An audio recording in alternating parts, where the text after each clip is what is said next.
Bonjour et bonsoir, ça dépend les heures que vous nous suivez. Bienvenue dans ma fidèle abonnés surtout et à MM Télévision. Votre humble serviteur, président Moustapha Touye, Kosolana Binosir, la situation politique au Izokole Kanakati.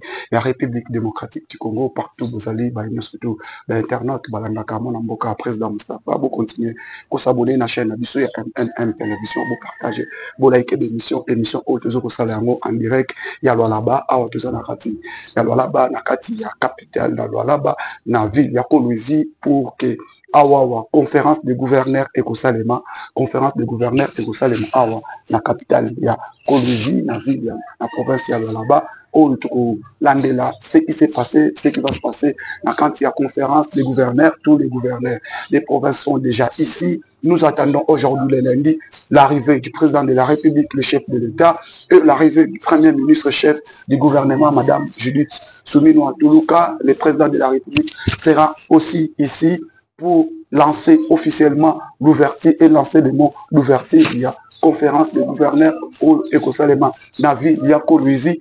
On est ici bien accueilli, la ville est tellement calme, vraiment, il y a na tambola na ba province, mais où on a moni na province, il y a là-bas, non, non, non, non, non, non. C'est dit jamais vu depuis que Madame la gouverneure Fifi Masuka Saïdi est à la tête de la province, il y a là-bas, toujours senti vraiment que non, tête de la province, il y a là-bas, toujours senti que Misala et Zoko Tongama, Tomoni, je suis allé visiter la route. Solwezi, Nzela Essili, route Dilolo, Nzela Essili, donc construction l'aéroport international à Lualaba, ya Kolwezi, au Ezokotongama, Tomoni, bas chantier et belé, bas hôpitaux modernes, au Etongami Nakati, il y a ville province, Nakati, il y a ville, ya Kolwezi, Bandeko Congolais, vraiment, vraiment, venez visiter la ville de Lualaba, visiter la province de Lualaba, visiter la ville de Kolwezi, vous sentez que vraiment, tout est calme, la ville est tellement propre, la ville est construite, Misala Ezakitoko, Tomoni vraiment bas chantier Oyoyo. Madame la gouverneure Fifi Masuka Saïdi, vraiment que je salue là où il est, vraiment ville, cohésion nationale, peuple, le peuple Lualabien et le gouverneur sont dans cohésion nationale, tribalisme exact, et vous sentez que comme si je suis à Kinshasa, mais je suis au niveau, je suis à Lualaba, Misala, ville propre, Baroute, tout.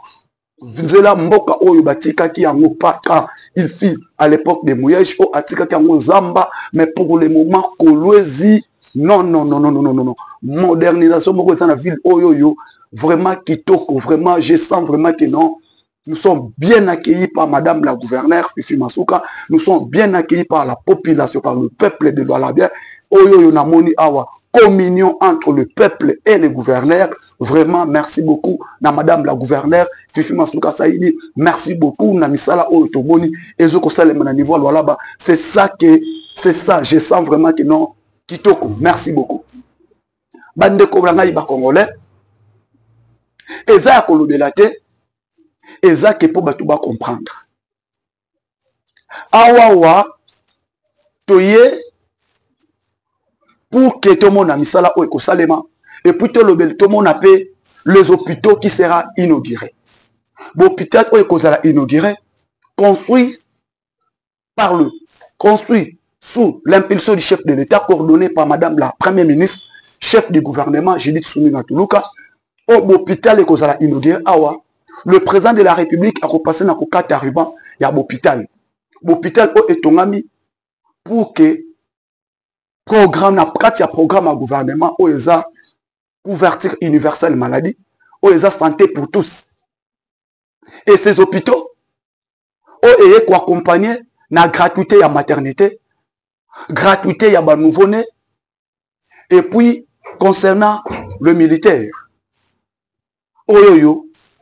concernant le programme il gouvernement à santé pour tous, le militaire, où il y a soins pour les militaires, au bassi na bango, na bana na bango, bakozwa traitement, il y a Ophélie. Au Eza na kat, il y a programme de gouvernement, au Eza coordonné par Madame la Première ministre, la princesse Judith Suminwa Tuluka, au yo ministre santé, na initiative, il y a couverture universelle maladie, l'hôpital est kozala inauguré, pour permettre un beau cannabis et permettre au gouvernement et réaliser politique, il y a gouvernement, il y a gratuité, il y a maternité, gratuité, il y a gratuité, il y a soins de santé pour les nouveau-nés, et gratuité, il y a santé pour les femmes et les enfants de militaires. Parmi biloko oyoyo, l'hôpital et que ça a inauguré. Parce que quand le président de la République a dit initiative, il y a couverture universelle maladie est obligatoire pour tous, politique, il y a gratuité, il y a maternité, gratuité, il y a santé, couverture universelle maladie et aussi et ces hôpitaux et tongami na programme ya gouvernement où ils ont coordonné par madame la première ministre, réalisé par le ministre de la santé, de présence nabiso awapi. À part wana bande konanga ba congolais 70 ouvrages où ils ont construit, où ils ont inauguré plus de 70 ouvrages où ils ont inauguré na niveau là et tikala ko salemate depuis Congo existant et salemate que na mandat président de la République dans une province a inauguré 70 ouvrages. Ça n'a jamais fait. La route d'Ilolo et Sili. D'Ilolo de Kolwezi ti Angola. Nzela wana et Sili. Autoroute. La route Solwezi et Sili. Et qu'on a inauguré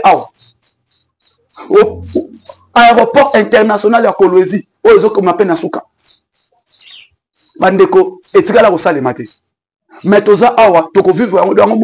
président de la République va faire au moins 3 jours ici pour inaugurer tous les ouvrages où ils ont construit. Alors, bateau va arriver, vous continuez à rêver. Nous, ici, on travaille avec le président de la République, avec le gouvernement, pour exécuter politique du chef de l'État. On est ici. Raison pour laquelle, dans le Bakayango, je l'ai dit à tout temps, les gens qui prennent que tu sais qu'elle dit Azoko Salate, boya momona bo vivre misala, bo tambola na ba province. Mes frères congolais, je vous dis maintenant, dans la politique, qu'est-ce qui se passe? Parce que bitumbana est silina. Guerre ya est presque à la fin. Joseph Kabila qui a combattu le M23, aujourd'hui, il devient M23. Mouto a combattu qui M23. Mouto a loba qui nazo kobundisa ba M23. Lelo Yemoko a se retrouvé M23. Nzambe. Yemoko a commis M23. Et malheureusement, Ayaki pour coordonner, a récupéré Kisangani, a récupéré Tanganyika, a Kotakatanga, a récupéré Ituri. Au moment où je vous parle, Kabila est bloqué. Il a commencé la consultation, il a commencé à consulter au niveau de la province. Ayaki pour abunda, Ayaki pour combattre, mais pour combattre Ayaki, mot d'ordre et Pesami. Mot d'ordre et Pesami. Fini. Faut stopper et retirez-vous. Na mot d'ordre et Pesami. Kabila azoye basoutenir ni faire ça là. Parce que Kotoyo, Kagame qui se retire, Kotoyo Kenini, Kotoyo Nini, ils ne savent même pas. Yango na lobaka le président Félix Tshisekedi n'est pas à comparer avec Kabila. Le président Félix Tshisekedi n'est pas à comparer avec lui. Tshisekedi c'est un démocrate, Tshisekedi a tikeli bango temps. Et rapport bolati, rapport au ebimi na chaîne NBN, ya ba américain. Bolandi rapport wana o balobi. Et rapport au babimisi, bolandi rapport ya UN Watch ya droit de l'homme concernant les massacres Nanga et Kabila basali na Est. Kabila na batunae bananga o bazoko violer. Bazoko violer na bana ya ba 2 ans. Bazoko violer na bana ya ba 3 ans. Bazoko violer tout. Et aujourd'hui maintenant Kabila se sent que non, banda bakomi, bazoko avancer te le Wazalendo même commence à déloger ba M23 petit à petit. Wazalendo va comme déloger M23 petit à petit. Donc bazo comprendre que le monde va récupérer telle localité. L'objet là Wazalendo va récupérer telle localité. L'objet qu'on a Wazalendo va récupérer telle localité. Et maintenant ils ne savent pas qu'est-ce qu'il faut faire. Quand moi j'ai dit laissons-les, ils seront bloqués quelque part. Il y a un alobaka tout le temps soutenir le chef de l'État Félix Tshisekedi. Te soutenir. Pourquoi? Parce que Tshisekedi d'abord c'est notre frère, c'est notre sang. Te soutenir. Parce que l'intérêt du Congo, intérêt ya ba Congolais est fandi na mapeka Félix Tshisekedi. L'intérêt du Congo, intérêt ya Congo est fandi na mapeka ya Félix Tshisekedi Tshilombo. Et le lobo vivre yango. Kagame, c'est fini pour lui. Un aloba Kagame, c'est fini pour lui. Bon, moni sommet selemi na Malebo na Guinée. Na Malabo, pardon, na Guinée. Sommet assez. Comment Kagame, en cas de président, c'est assez. Akanisa que non, retrouvailles. Akanisa que retrouvailles. Il y a EAC, East Africa Community, ou à cause de poids ya Museveni, à cause de poids ya Ruto, à cause de la mine, à Kouteni Sikoyo. On a se retiré dans l'aïe. On s'est retiré. Aux rebelles. Aux rebelles. Oh non, Rwanda, partout, balingi biso soute. Balingi binote pourquoi? Balingi binote parce que oyebi.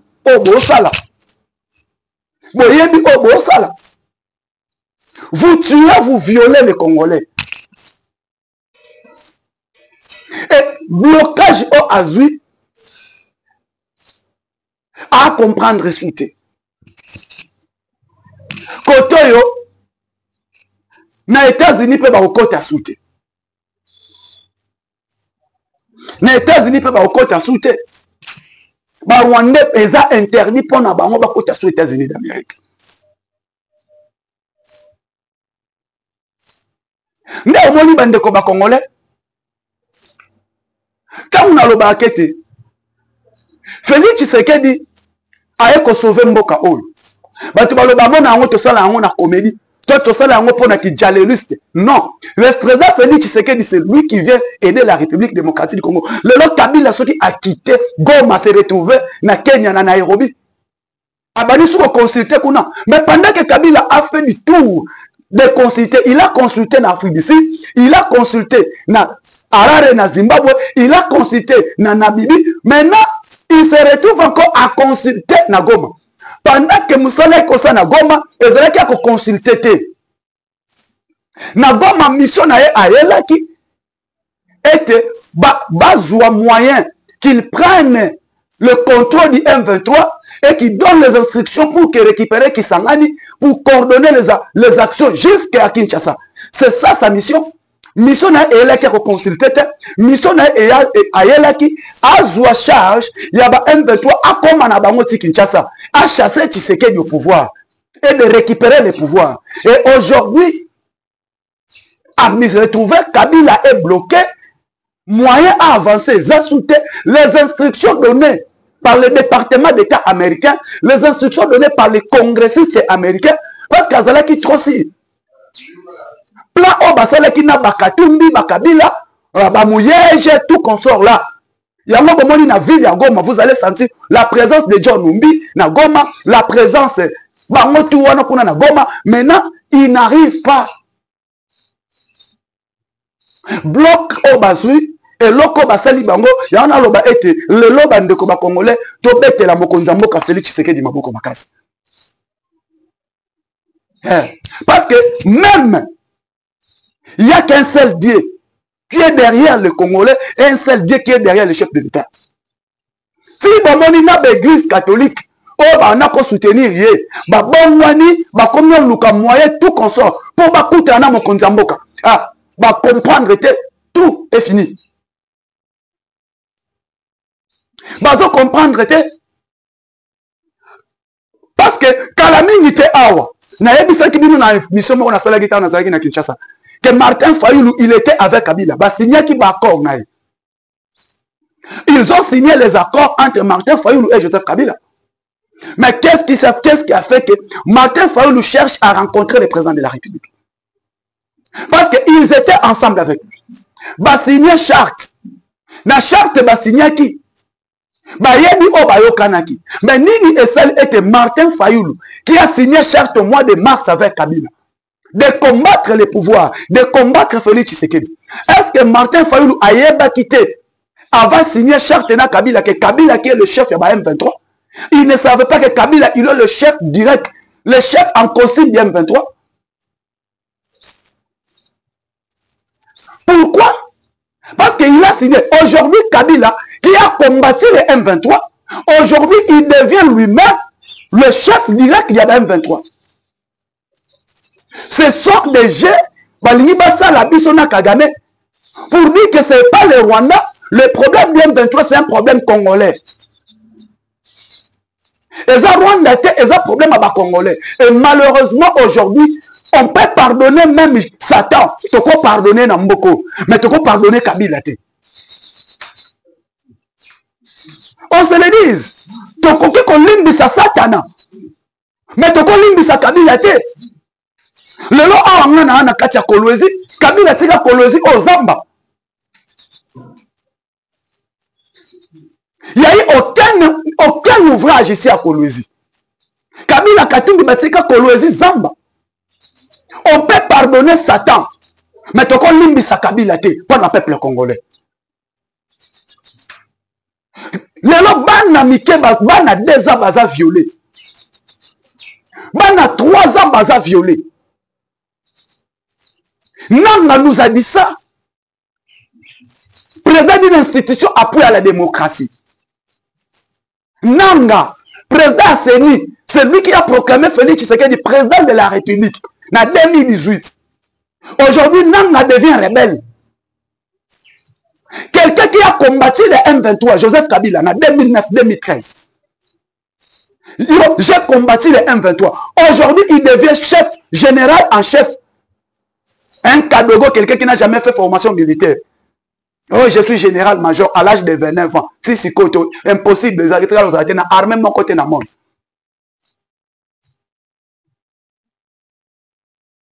Et le lot a commis rebelle. Sauf que, il y a un Kabila, au bimela na aéroport Wanjil, Zongela Nanjil, Tambola, soit au Boma na Maboko, na Mabangate. Quitta l'aéroport Wanjil, Tambola. Joseph Kabila, quitta Nanjil, Tambola, soit au Boma na Mabangate. Le Congo est un retard de développement. L'Est des Congolais, l'Est du Congo, est un retard. Il y a un petit peu dans l'Obaka. Et puis, ça a un politicien à Nord Kivu, Sud Kivu.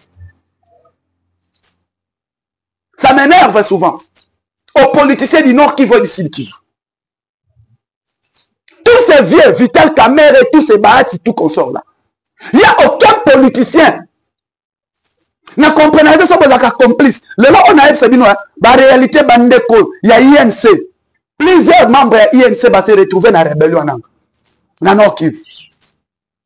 Les membres de l'INC ont quitté l'INC à Vital Kamerhe, ont rejoindre le M23. Mais ils ne sont pas suspendus au sein des partis politiques de Vital Kamerhe. C'est une information on a fiable. Les membres de l'INC, il y a Nord Kivu et Sud Kivu. Va rejoindre M23. Jusqu'à présent, communiqué officiel de l'INC Zate est sanctionné par membre de Bangoan. Vous attendez quoi? Vous attendez le gouvernement du non national pour revendiquer ma poste, pour revendiquer ma pouvoir politique. Pendant la guerre, vous avez dit Tshisekedi. Vous avez dit guerre, vous avez dit Tshisekedi na IDPS. Mais pendant que vous attendez parti politique, vous attendez partage du pouvoir, vous avez là. Tu reçois ma poste nil. Vous avez là. Tu reçois ma poste nil. Pouvoir politique in abisso. Pouvoir politique. Au Congo, c'est comme ça. Bah, membre INC, on va se retrouver dans la rébellion. Et sanctions exatées. Sanctions exatées. bandeko na ngai ba Congolais, on doit se lever. Ce qui Kabila, ce qui Azalaka Kuna. Il y a quelqu'un à lapider. Joseph Kabila. Kabila, c'est quelqu'un nous devons lapider. Ton lapider, ton bomber, ton bomber, contre ce qui est c'est un yuan. Ton nom c'est là. Maintenant, c'est quoi à se retrouver na Kenya? À Kessani na Kenya. Lui, le baki au Koti au Botola. Kota. Martin Fayoulou, accueilli par le président de la République. Bayambie, pas Mokonzamboka. Martin Fayoulou, Bayambie, pas Mokonzamboka. Tolandi Malobaya Martin Fayoulou, bien. Qu'est-ce que Martin Fayoulou dit? Martin Fayoulou, le président Félix Tshisekedi, Ayamba, évêque de l'église catholique. Les évêques de la Senko, de l'ECC. Ayamba. Que le président Ayamba, évêque de la Senko, Ayamba, évêque de l'église catholique, à lobby, kakao, à lobby. Maintenant, il y a ici des Congomani. Les évêques de la Senko, tournez dans Bango, Basala. Ba évêque ba ebisa bisobo tourner au basala mbongo wana o basala ba tourner na bango euta na Rwanda mbongo wana soutien nango euta na Uganda soutien na mbongo wana euta na Kenya. Alors Kabila Rwanda na Kenya parmi batu o ba soutenaka tourner. Il y a des évêques, il y a l'église catholique. Tilelo, rapport, il y a tourné au Basala, il y a des évêques, il y a Senko, tout soit à moté. Et les évêques de la Senko, jusqu'à présent, Malobana Bango Eza, il y a dialogue. Dialogue avec qui? Le président Félix Tshisekedi a fait du sabbat congolais tout. Nanga Azala, Kabila Azala, Fayoulou et le pouvoir. Donc il y a un dialogue. Pendant que au moment je vous parle, Kabila a fait son choix. Le choix de Joseph Kabila, c'est choix à Kabila et la rébellion. Il y a un choix à Joseph Kabila. Mais tant que Cardinal Ambongo Abe Chole bazoye bisabiso tokende na dialogue et dialogue wana oyoyo bango bakozala ba facilitateur ou ba médiateur. Et loko oyo ba Congolais balingi koyoka kutu te. Nous les Congolais nous ne voulons pas que Kabila lisusu kombo na yeto imone Kabila azonga na Kinshasa awa to fanda nae ça ne se fera pas. Et dialogue on a biso to dinjangote. On a Maloba on Martin Fayoulou ayeli chef de l'État. Président Ayamba Beveka Senko ayoka bango basolola pe ayoka cahier de charge ya Senko oyoyo eza ya dialogue. Cahier de charge ya Senko oyoyo eza président Félix Tshisekedi to fanda autour d'une même table avec Kabila. Et aujourd'hui nazo bossa nate Martin Fayoulou oyoyo bayebisa na lamuka ebake na lamuka na Genève. Martin Fayoulou cahier de charge na bango ezalaka ni. Et le cahier de charge ya Senko ti lelo ezalaka cahier de charge ni. Batu bayeba te. Senko eza sponsorisé parmi batu ba sponsorisé Senko Moïse Katumbi est là. Toyebi Senko na 2018 na élection 2018 bayebisa bisoni. Ba smartphone o Senko akotisa muto somba ngo eza Moïse Katumbi. Et Moïse Katumbi c'est le plan du Rwanda. Et Moïse Katumbi, c'est le plan de Kagame. Et Moïse Katumbi, Tilelo, na kaye, na plan ya Senko et plan ya Rwanda, c'est lui qui devait prendre le pouvoir. D'abord, on a baébisa Martin Fayoulou, président de la République élu en 2018, au Balobaka, ceux qui ont mis président de l'élection en 2018. Après 2 ans, au conseil de sa élection pour Azouama, elle a appelé sa pouvoir na Moïse Katumbi. Et là, on a dit ça Martin Fayoulou. 2018, c'était tout ça l'élection. Ceux qui ont obéi président, Après qu'on soit pouvoir, après 2 ans, on sali sa élection, pour Moïse Katumbi a soit pouvoir. Le plat avec Yasenko et le plat du Rwanda Yangwana.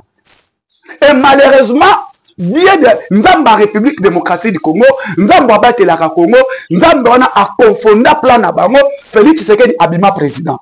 Et Félix Tshisekedi Kobimane président, il n'a aucun accord, ni avec l'Union européenne, ni avec qui que ce soit, parce que Azwa pouvoir au Euta n'a peuple congolais.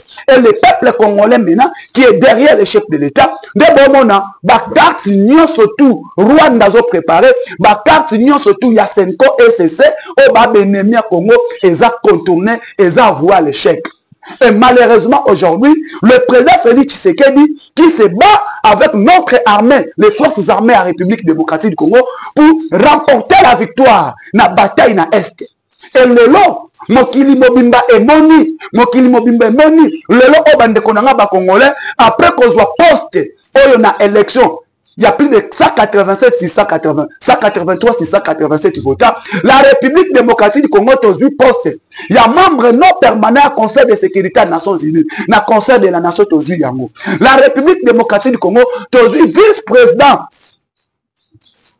Il y a Assemblée générale des Nations Unies au Conseil de en septembre. Nous sommes renflé poste, il y a vice-président. Il y a Assemblée générale des Nations Unies. C'est ça la diplomatie à Félix Tshisekedi. C'est ça la diplomatie à chef de l'État. Et bateau bazo quand ça était que non, nous sommes tous bateau contourner. Non, il n'y a pas le temps. Nous n'avons pas ce temps-là d'aller au dialogue et faire ceci. Nous, objectif n'abisso est que peuple congolais, tous se sentir que non, oui. Place Balo de la Congo, les Congo ils sont là. Place Bazo Lukabalo de la Congo, à bien ou à mal, les Congolais sont là, sont représentés. De 18 ans de Kabila, Totikala ko rafle poste mon côté na Conseil de sécurité des Nations Unies. 18 ans de Kabila, Toteka poste na biso secrétaire général de la francophonie par les Rwandais. Les Rwandais qui ne sont pas membres, qui sont membres de la francophonie, mais les Rwandais qui parlent l'anglais. Mais Rwanda a joué biso poste. Il y a francophonie, pendant qu'un grand pays francophone dans le monde, c'est la République démocratique du Congo, deuxième puissance francophone dans le monde. Mais tu as poste Rwanda a Konzabiso. Pourquoi? Parce que tu as un interlocuteur qui peut parler de la République démocratique du Congo à Zalakité. Mais aujourd'hui, il y a quelqu'un qui parle de la République démocratique du Congo. Il y a quelqu'un qui dit non. Il y a quelqu'un qui représente les Congolais partout dans le Conseil des Nations, qui est Félix Antoine Tshisekedi Tshilombo. T'as le résultat. Bon, t'as le résultat, Binomoko. Dans le balai diplomatique. Tu as dans Malabo, na Guinée, Kagame a fouillé. Akimini. Akimini. Peuple congolais, Kagame Akimini. Et le long, victoire en victoire. Les M23 en débandade na Ruchuru. En débandade na Walikali. Présence ya Kabila, mais Wazalendo na forces armées à la République démocratique du Congo. Bazo pour récupérer de localité en localité. Baébissi est pointe. N'osez pas. Retirez-vous. Baébissi, il y avait des jours, Azui appelle place Azali. Bato babenga benga bango babenge Azui bissi. Monsieur, tu dois te retirer.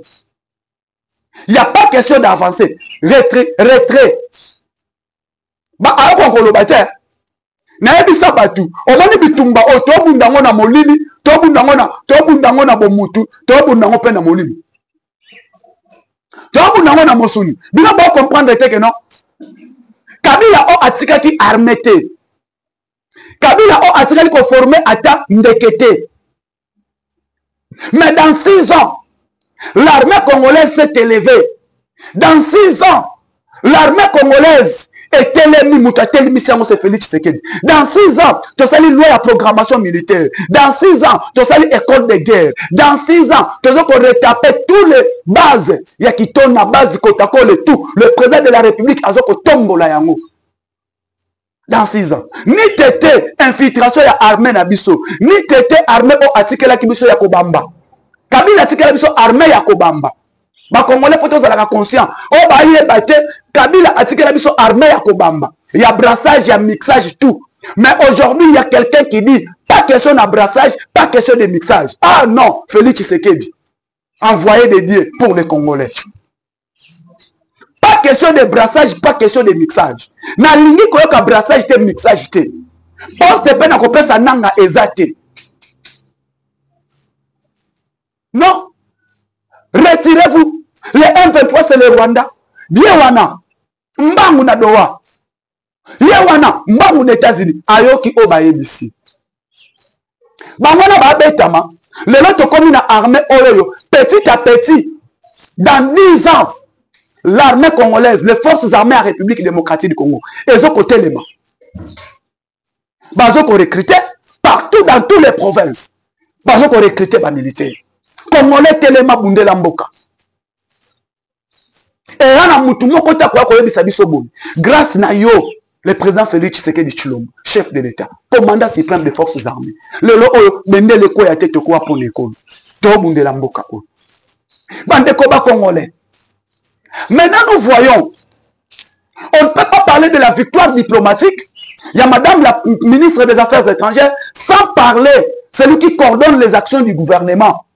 Nous avons coordonné par accès au gouvernement. Madame la première ministre, la princesse Judith Suminwa Tuluka. La princesse de la paix. Le là, on a une victoire diplomatique. Victoire diplomatique aujourd'hui. Grâce à coaching, il y a premier ministre ou à coacher ministre des États, ministre des Affaires étrangères. Le président donne une vision. La vision du gouvernement est orientée et coordonnée par la première ministre. La première ministre qui coordonne les actions du gouvernement. Une année, il y a gouvernement soumis. Dans une année, tu as poste et membre non permanent conseil de sécurité. Dans une année, il y a gouvernement soumis. Il y a la stabilité des cadres macroéconomiques. Dans une année, il y a gouvernement soumis, le solde des militaires est doublé. Dans une année, il y a gouvernement soumis, les routes qui se construisent dans toute étendue du territoire national. Dans une année, il y a gouvernement soumis, malgré la guerre à l'Est, tout le monde panier ménagère, il y a des Congolais stable. La politique des gouvernements est à Kofanda. Dans une année, il y a gouvernement soumis, tout le monde gratuité, il y a maternité est là. Dans une année, il y a gouvernement soumis, tout le monde est pris en charge de femmes et des épouses militaires et salémis. Grâce à la coordination et action du gouvernement par madame la première ministre Judith Suminwa Tuluka, chef du gouvernement. L'inflation est là qui combat chaque jour. Mais aujourd'hui, depuis le premier ministre Judith Suminwa Tuluka, chef du gouvernement au Kota, tout le monde a monnaie et fanda stable. Il n'y a rien à dire. Monnaie et fanda stable. Tout le monde a situation économique en Moka et fanda quand même stable. Le lot au carburant na pompe essence équitable. Grâce à la coordination et à l'action du gouvernement par madame la première ministre Judith Suminwa Tuluka. Et ça, tout le monde était depuis le premier ministre Suminwa Aye. Tout le monde est la Banque mondiale. Au Andimi. Pour soutenir RDC dans la construction, il y a programme construction, il y a INGA 3 avec 1,5 milliard de dollars. Pourquoi? Il y a la suivi et la bonne gouvernance, il y a finance, il y a Mboka O Ezali par la politique du gouvernement O Eza coordonnée par madame la princesse Judith Suminwa Tuluka. Le là, tout le monde a conférence de gouvernement. Conférence des gouverneurs et ça les manalo là-bas.